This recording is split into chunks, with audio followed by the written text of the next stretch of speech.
আসতে পারি স্যার? আসুন, বসুন।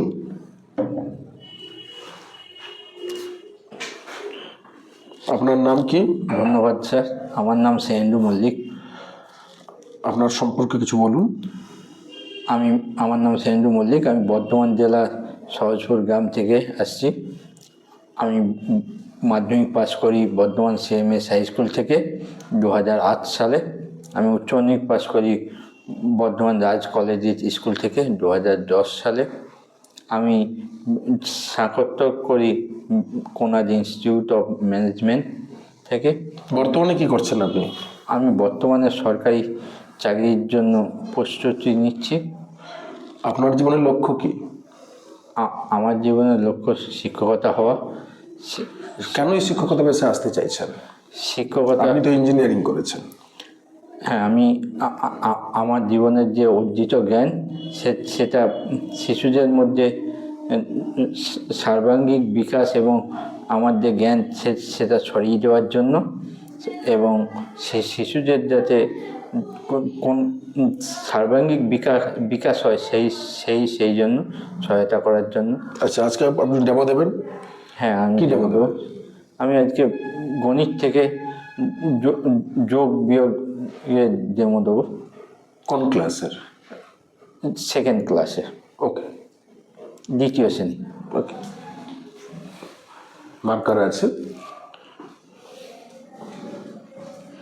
ধন্যবাদ স্যার আমাকে ডেমো দেওয়ার জন্য।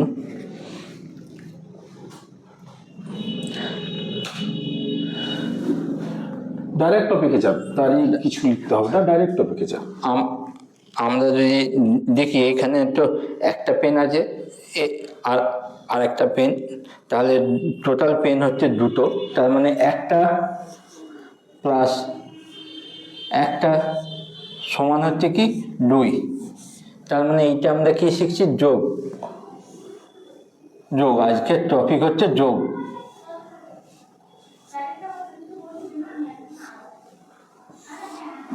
তাহলে আমরা দেখবো এখানে একটা আঙুল দেখা যাচ্ছে আর এখানে চারটে আঙুল দেখা যাচ্ছে। তাহলে কি করতে পারি আমরা? একটা প্লাস চারটে সমান আমরা কি লিখতে পারি? এখানে কত আঙুল দেখা যাচ্ছে? এখানে 5টা আঙুল দেখা যাচ্ছে, তার মানে 5। এরপর আমরা এখানে কি করছি? আমরা যোগ করলাম। এখানে যদি আমরা করি, আমরা যদি করি এখানে টোটাল দেখা যাচ্ছে কত আঙুল? 5টা। কিন্তু এখান থেকে যদি একটা আঙুল বাদ দিয়ে দিই তাহলে আমরা কত দেখতে পাচ্ছি? 4টে আঙুল। এইখানে আমরা যে যোগ করছি, আবার যোগ থেকে আবার বিয়োগে আমরা যেতে পারি। আমরা কি করছি আজকে? বিয়োগ। ঠিক আছে, চলে আসুন, মুছে দিয়ে আসুন বোর্ডটা।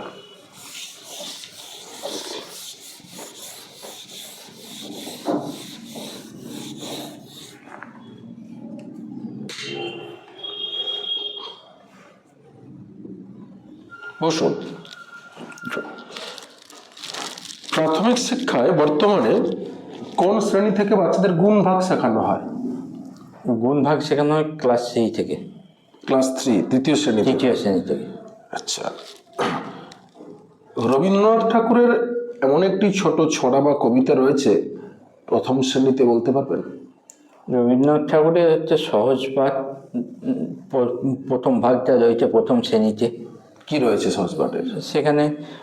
সেখানে শিশুদের বিদ্যাসাগরের যেমন বর্ণ পরিচয়, সেরকম রবীন্দ্রনাথের সহজ পাঠে আমাদের বর্ণের পরিচয় দেওয়া হচ্ছে। যেমন অ, হ্রস্ব, দীর্ঘ, এইগুলো সম্বন্ধে জ্ঞান দেওয়া হয়েছে, সেটা কবিতার মাধ্যমে। আর আচ্ছা, সহজ পাঠ রবীন্দ্রনাথ ঠাকুরের লেখা। আচ্ছা, সহজ পাঠে কিছু ছবি আঁকা আছে না, ছোট ছোট করে? হ্যাঁ, ছবি। এই ছবিটি কে এঁকেছিলেন বলতে পারবেন? এই ছবিটা নন্দলাল বসু এঁকেছিলেন। নন্দলাল বসু। আচ্ছা, আপনাকে যদি বলা হয় যে প্রথম শ্রেণীর একজন শিশু এবং চতুর্থ শ্রেণীর একজন শিশু, এর মধ্যে যে কোনো একজনকে আপনি পড়াতে পারবেন, তখন আপনি কাকে সিলেক্ট করবেন, কাকে নির্বাচন করবেন? আমি প্রথমেই প্রথম শ্রেণীর শিশুকেই নির্বাচন করব। কারণ হচ্ছে প্রথম শ্রেণীর শিশুকে আমি হাতে ধরে প্রথম থেকে ওকে স্টেপ বাই স্টেপ বা আচ্ছা, ক্রম অনুসারে ওকে শেখাতে পারবো। ওকে, আসুন বসুন। আচ্ছা, এবার আপনারা বলে দিই, মোটামুটি আমরা বেশিক্ষণ নিলাম না এই কারণে, কারণ ইন্টারভিউর এখন বিভিন্ন ধরনের মানে টাইমিং হচ্ছে 3 থেকে 10-12 মিনিট পর্যন্ত দিচ্ছে। তো প্রথম কথা হচ্ছে, এর আগেও আপনি অলরেডি আপনাকে ফিডব্যাক দিয়েছি আমরা, তো আজকে আমি একা রয়েছি তাই ফিডব্যাকও আবার দিচ্ছি।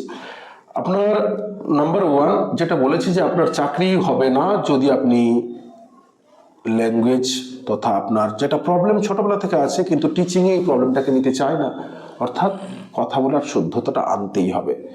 যেটা কথা জড়িয়ে যাওয়াটাকে এনি হাউ ক্যান্সেল করতেই হবে নিজের লাইফ থেকে, মিনিমাম ওই 7 মিনিট 10 মিনিট 5 মিনিটের জন্য।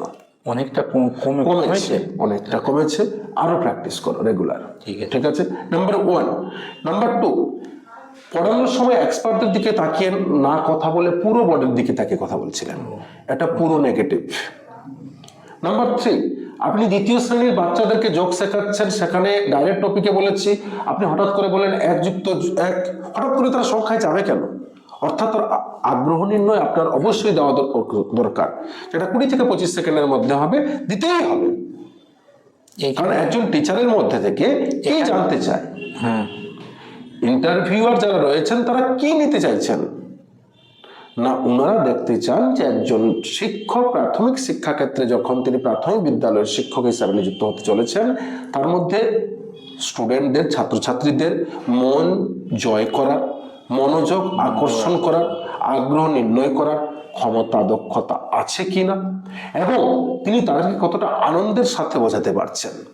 কোন রকম কাল্পনিকের কোনো বিষয় নেই, কি রাম কেমন আছো, কি মধু কেমন আছো, কি যদু কি হয়ে খেয়ে এসছো, এইসব কথাবার্তা বললে আপনাকে আগেই বলবে আউট। কেন না, কারণ আপনি ওখানে নাটক করতে যাচ্ছেন না, আপনি একজন টিচার, আপনার স্বাভাবিক টিচিং স্কিল দক্ষতাটাকে উপস্থাপন করতে হবে। দ্বিতীয়ত, কথা বলার সময় আপনি অবশ্যই সঠিক উত্তর দেওয়ার চেষ্টা করেছেন, কিন্তু আপনার ল্যাঙ্গুয়েজের প্রবলেমের কারণে বারবার হোঁচট খেতে হয়েছে। ওকে, তাই পরের দিনের ক্ষেত্রে এর আগে যতবারই যা কিছু আমরা বলেছি স্কিলগুলোর সাথে, এই স্কিলগুলোকে যা বললাম এগুলোকে মাথায় রাখবেন, দিয়ে প্র্যাকটিস আবার করুন। বাড়িতে প্রতিদিন আয়নার সামনে দাঁড়িয়ে নিজের পরিচয় পড়ানো, প্রতিদিন 1 ঘন্টা হলে প্র্যাকটিস করুন। কারণ মাথায় রাখবেন 5-5-10 হচ্ছে প্রাইমারি ইন্টারভিউতে, আর 10-এ 10 যদি টার্গেট না করা হয় তাহলে কপালে দুঃখ আছে। চাকরি পেতে হবে, কারণ এতক্ষণ যখন আপনি এতগুলো স্টেজ ক্রস করে এসেছেন, লাস্ট স্টেজ এটা। ওকে, থ্যাংক ইউ। আজকে আর বেশি কিছু লিখিনি, শুধু একটাই লেখা ছিল, এক্সপার্টের দিকে কথা বলবো। সামনে প্রথমেরটা ওইটা কেমন করে করবো? হ্যাঁ, কোনটা? ওই যেটা শুরুটা কেমন করে করবো? ওই শুরুটা কোনো একটা গল্প দিয়ে, বা যখন আপনি ধরো বলছেন যে 1+1=2, হঠাৎ করে বলেন আচ্ছা আমার হাতে কি আছে, ওইরকম করে। ঠিক আছে, এটা কি আছে, ঠিক আছে। ওকে, আসুন, বেশি কিছু লেখা নেই, এটুকুই। বেরোনোর সময় অবশ্যই ধন্যবাদ বলে আসবেন। ধন্যবাদ। ধন্যবাদ। ওকে, ধন্যবাদ। Thank you.